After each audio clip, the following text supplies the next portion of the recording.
Il y a une personne que tu ne reverras plus jamais. Cette personne avait tes yeux, ta voix, ton nom. C'était toi. Mais une version de toi qui n'existe plus. Peut-être que c'était toi avant cette rupture, avant cette perte, avant cette trahison, avant ce diagnostic, avant cet échec. Peut-être que c'était toi avant de devenir parent, avant de changer de carrière, avant de quitter ce pays, avant de prendre cette décision qui a tout changé. Cette version de toi avait des rêves particuliers, des certitudes particulières, une façon de voir le monde qui n'est plus la tienne. Elle est partie, et tu ne l'as peut-être jamais pleuré. On parle beaucoup du deuil des autres, des personnes qu'on perd, des êtres chers qui nous quittent. Mais on parle rarement de ce deuil-là, le deuil de soi-même, le deuil des versions de nous qui meurent au fil de la vie. Et pourtant, c'est un des deuils les plus profonds qui soit, parce qu'il est invisible, parce que personne ne t'envoie de condoléances, parce que tu es censé aller de l'avant sans te retourner. Mais tu ne peux pas aller de l'avant si tu n'as pas fait tes adieux. Dans cette enquête, on va explorer ce territoire méconnu. Première piste. Pourquoi ces versions de nous meurent-elles? Qu'est-ce qui déclenche ces morts intérieures? Deuxième piste. Pourquoi ce deuil est-il si difficile? Les raisons pour lesquelles on l'évite, on le nie, on le repousse. Troisième piste. Comment faire ce deuil? Les étapes pour honorer ce qui a été et accueillir ce qui vient. Je te préviens, cette enquête va probablement remuer des choses, des versions de toi que tu pensais avoir oubliées, des pertes que tu n'as jamais nommées. Mais c'est en les nommant qu'on peut enfin les laisser partir. Tu es prêt à regarder en arrière pour pouvoir enfin avancer? Avant d'aller plus loin, comprenons de quoi on parle vraiment. Tout au long de ta vie, tu n'es pas une seule personne. Tu es une succession de personnes. L'enfant que tu étais n'est plus là, l'adolescent non plus, le jeune adulte avec ses illusions, ses espoirs, ses certitudes. Où est-il maintenant? Ce ne sont pas juste des étapes de développement, ce sont des êtres complets, avec leur propre vision du monde, leur propre façon de sentir, leurs propres identités. Et ils sont partis, un par un, remplacés par de nouvelles versions. Parfois, cette transition est douce, graduelle. Tu ne remarques même pas que tu as changé. Un jour, tu regardes en arrière et tu te dis « Tiens, je ne suis plus cette personne ». Mais parfois, la transition est brutale. Un événement arrive et coupe ta vie en deux. Il y a un avant et un après. Et la personne de l'avant ne survit pas au passage. La rupture amoureuse qui te transforme. Le deuil d'un proche qui te brise et te reconstruit différemment. La maladie qui change ton rapport au corps. L'accident qui bouleverse tes priorités. La trahison qui détruit ta confiance. Ces événements ne te changent pas juste un peu. Ils tuent une version de toi et une autre naît des cendres. C'est une forme de mort, réelle, profonde, même si personne autour de toi ne le voit. Le philosophe Héraclite disait qu'on ne se baigne jamais deux fois dans le même fleuve. Le fleuve change, et toi aussi. Mais on ne t'a pas appris à faire le deuil de ces versions passées. On t'a appris à avancer, à tourner la page, à ne pas t'attarder. Et pourtant, ces versions non pleurées restent en toi, comme des fantômes. Elles tirent sur ta manche. Elles demandent à être vues, à être honorées, à être libérées. C'est ce qu'on va explorer ensemble. La piste des causes, premier indice. Pourquoi ces versions de nous meurent-elles? Il y a plusieurs types de morts intérieures, plusieurs façons de perdre qui on était. Première cause, les transitions de vie naturelle. Certaines morts sont programmées. Elles font partie du développement humain. L'enfant meurt pour que l'adolescent naisse. L'adolescent meurt pour que l'adulte émerge. C'est le cycle naturel de la maturation. Ces transitions sont attendues, mais elles n'en sont pas moins des pertes. Tu as perdu l'enfant qui croyait au miracle, l'adolescent qui pensait que tout était possible, Le jeune adulte qui avait la vie devant lui. Ces pertes sont normales. Mais les as-tu pleurées? Deuxième cause. Les événements traumatiques. Certaines morts sont violentes, soudaines, non choisies. Un accident, une agression, une perte brutale, une trahison inattendue. Ces événements fracturent l'identité. La personne que tu étais avant ne peut pas survivre à ce qui s'est passé. Elle meurt dans l'impact. Et une autre doit naître. Souvent dans la douleur, souvent dans la confusion. Ces morts traumatiques laissent des cicatrices. Des parties de l'ancien toi restent coincées dans le moment du trauma. Des fantômes qui hantent. Troisième cause. Les choix de vie majeure. Certaines morts sont choisies. Tu décides de changer de direction et l'ancienne version de toi ne peut pas suivre. Tu quittes une carrière pour en commencer une autre. Le professionnel que tu étais meurt. Tu quittes un pays pour t'installer ailleurs. La personne enracinée dans cette culture meurt. Tu quittes une relation pour vivre autrement. Le partenaire que tu étais meurt. Ces choix sont libérateurs. Mais ils sont aussi des pertes. Tu gagnes quelque chose et tu perds quelque chose. Quatrième cause. Les pertes de rôle. Certaines morts arrivent quand un rôle prend fin.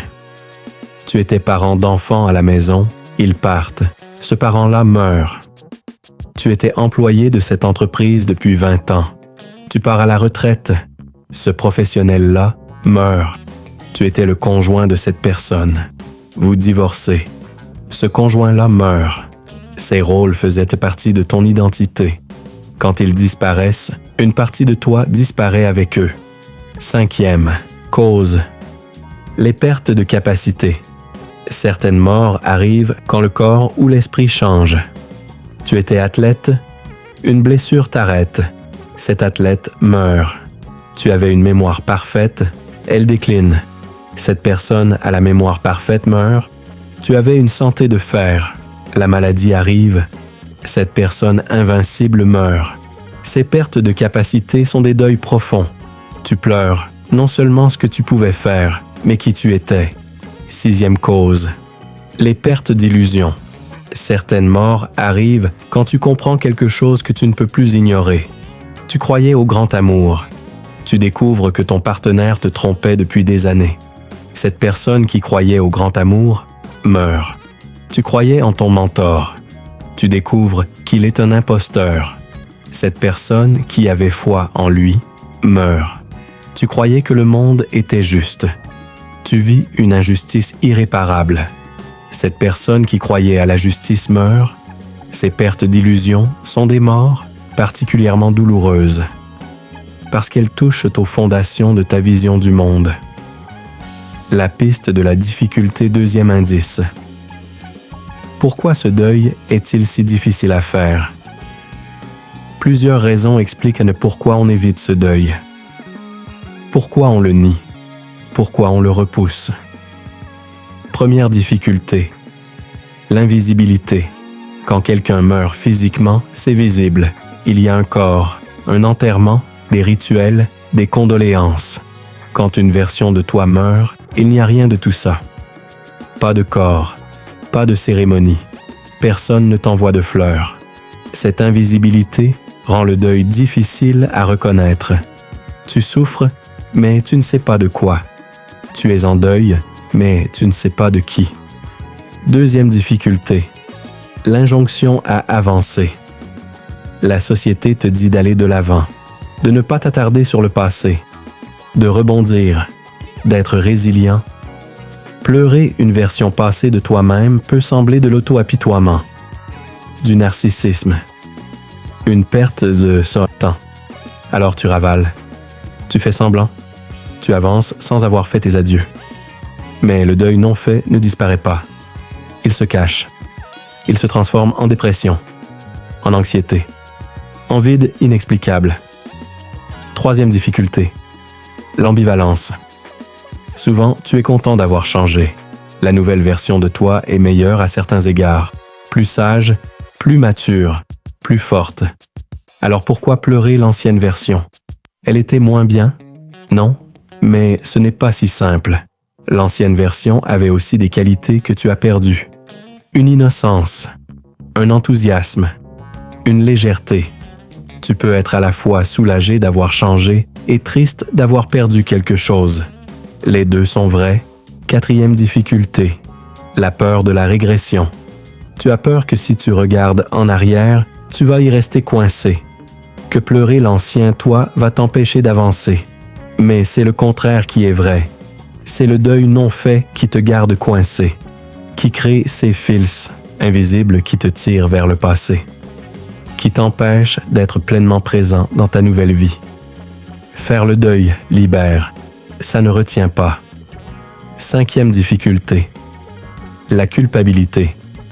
Parfois, tu te sens coupable envers ton ancien toi. Tu as trahi ses rêves, tu as abandonné ses valeurs. Tu es devenu quelqu'un qu'il ne reconnaîtrait pas. Cette culpabilité rend le deuil compliqué. Comment pleurer quelqu'un que tu as l'impression d'avoir trahi? Mais la culpabilité est souvent mal placée. Tu n'as pas trahi ton ancien toi. Tu as grandi, tu as changé. C'est différent. Sixième difficulté, l'identité menacée. Si tu admets que d'anciennes versions de toi sont mortes, tu dois admettre que la version actuelle mourra aussi. Tu n'es pas permanent. Tu n'es pas fixe. Tu es un processus en mouvement. Cette réalisation peut être effrayante. Elle menace ton sens de l'identité, ton sentiment de continuité. Mais c'est aussi une libération. Si tu n'es pas figé, tu peux toujours devenir. Tu n'es pas prisonnier de qui tu es maintenant. La piste du comment. Troisième indice. Comment faire ce deuil? Faire le deuil d'une version de soi-même demande des étapes, un processus, une intention. Première étape. Reconnaître la perte. Avant de pleurer, tu dois reconnaître qu'il y a quelque chose à pleurer. Identifie les versions de toi qui sont mortes. Donne-leur un nom, un visage, une époque. Le toi d'avant la maladie, le toi d'avant le divorce, le toi d'avant de devenir parent, le toi qui croyait encore que tout était possible. Nomme-les. Reconnaître leur existence est le premier pas. Deuxième étape. Permettre la tristesse. Une fois la perte reconnue, permets-toi de la pleurer. Ça peut sembler étrange de pleurer pour toi-même, mais cette tristesse est légitime, réelle, nécessaire. Tu peux le faire seul, dans un journal, dans la nature, dans un moment de calme, ou tu peux le faire avec quelqu'un, un thérapeute, un ami de confiance. Quelqu'un qui peut tenir l'espace pour ce deuil inhabituel.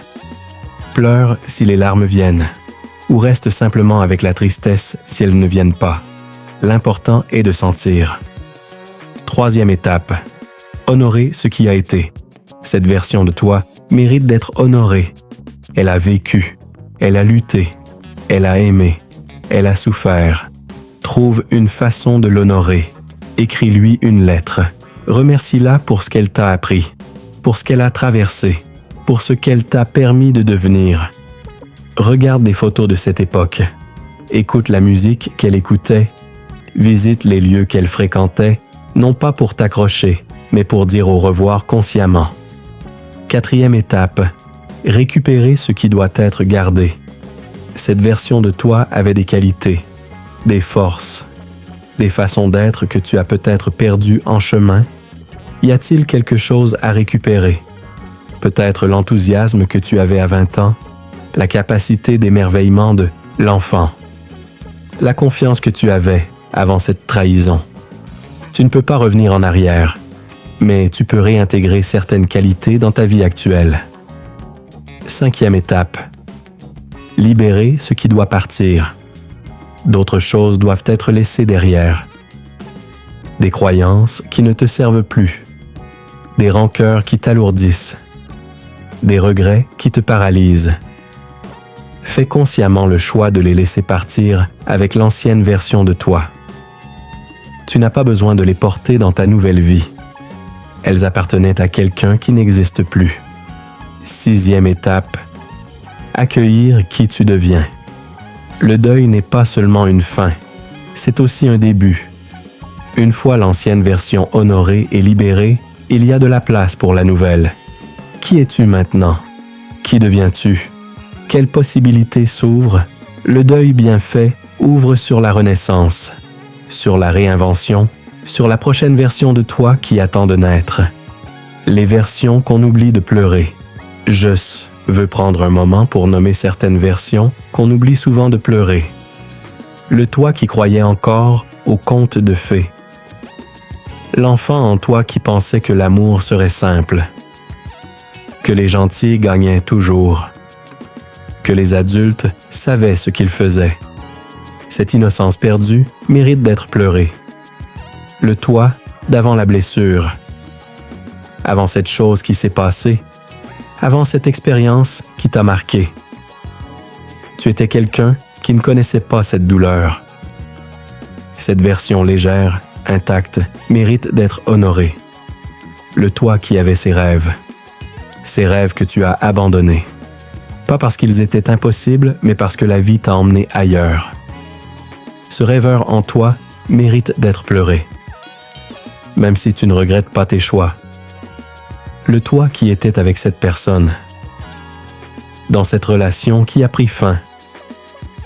Tu n'étais pas seulement avec quelqu'un. Tu étais quelqu'un de particulier dans cette relation. Ce toi-là est parti avec la relation. Le toi qui habitait cet endroit, ce pays, cette ville, ce quartier, cet appartement. L'environnement nous façonne. Quand tu pars, une version de toi reste là-bas. Le toi qui avait ce corps, avant l'âge, avant la maladie, avant l'accident. Ce corps que tu avais faisait partie de ton identité. Sa transformation est une perte. Le toi qui avait cette foi, dans la religion, dans l'humanité, dans toi-même. Cette foi perdue ou transformée laisse un vide. Une version croyante de toi est peut-être partie. Je veux te partager quelque chose maintenant. Derrière la douleur du deuil de soi, il y a un cadeau caché. Ce cadeau, c'est la réalisation que tu n'es pas figé. Si des versions de toi sont mortes, ça veut dire que tu peux changer. Que tu changes. Que tu es un être en mouvement plutôt qu'une statue. La personne que tu es aujourd'hui n'est pas ta prison. C'est ta forme actuelle. Et elle aussi changera. Tes défauts actuels ne sont pas permanents. Tes limites actuelles ne sont pas définitives. Tes blessures actuelles peuvent te guérir. Si tu as déjà été plusieurs personnes différentes, tu peux en devenir d'autres encore. C'est libérateur. C'est plein d'espoir. Le deuil de soi te rappelle que tu es vivant et que la vie, c'est le changement. L'autre cadeau, c'est la compassion. Quand tu pleures tes anciennes versions, tu développes de la compassion pour toi-même, pour tes erreurs passées, pour tes naïvetés, pour tes faiblesses. Tu n'étais pas stupide d'être comme tu étais. Tu étais cette personne-là avec ce qu'elle savait, ce qu'elle avait vécu, ce qu'elle pouvait comprendre. Cette compassion pour ton passé se transforme en compassion pour ton présent et en compassion pour les autres qui sont aussi des êtres en transformation. Si tu as écouté jusqu'ici, je t'invite à faire quelque chose. Prends un moment, ferme les yeux si tu le peux et pense à une version de toi qui n'est plus là. Peut-être que ça remonte à longtemps. Peut-être que c'est récent. Peut-être que tu sais exactement qui c'est. Peut-être que ça émerge seulement maintenant. Cette version de toi a existé. Elle a vécu, elle a ressenti, elle a espéré et elle est partie pour que tu puisses être là aujourd'hui. Elle mérite un moment, un regard, une reconnaissance. Pas pour t'accrocher au passé, mais pour honorer ce qui a été avant de te tourner pleinement vers ce qui vient. Le deuil d'une version de soi-même est un des actes les plus intimes et les plus courageux qu'on puisse faire. C'est admettre qu'on change, qu'on a changé, qu'on changera encore. C'est faire la paix avec l'impermanence de notre propre identité. C'est libérer les fantômes du passé pour pouvoir danser avec le présent. Tu n'es pas la même personne qu'il y a 10 ans, Tu ne seras pas la même dans 10 ans. Et c'est bien ainsi. Chaque version de toi a été parfaite pour son époque, a fait ce qu'elle pouvait avec ce qu'elle avait, a navigué du mieux possible. Tu peux les remercier toutes, les honorer toutes et les laisser partir, parce que toi maintenant, tu es là, vivant, en transformation, devenant, et la prochaine version de toi attend de naître. Dans la prochaine enquête, on explorera quelque chose que beaucoup ressentent mais n'osent pas exprimer. Ces conversations que tu évites avec toi-même, ces questions que tu refuses de te poser, ces vérités que tu ne veux pas regarder en face. Si cette enquête a touché quelque chose en toi, un pouce bleu aide ces mots à voyager vers ceux qui portent peut-être un deuil qu'ils n'ont jamais nommé. Et si tu veux poursuivre l'exploration, le journal de l'enquêteur intérieur t'attend dans la description. Un espace pour écrire à tes anciennes versions, pour les honorer, pour leur dire au revoir. On se retrouve dans le silence.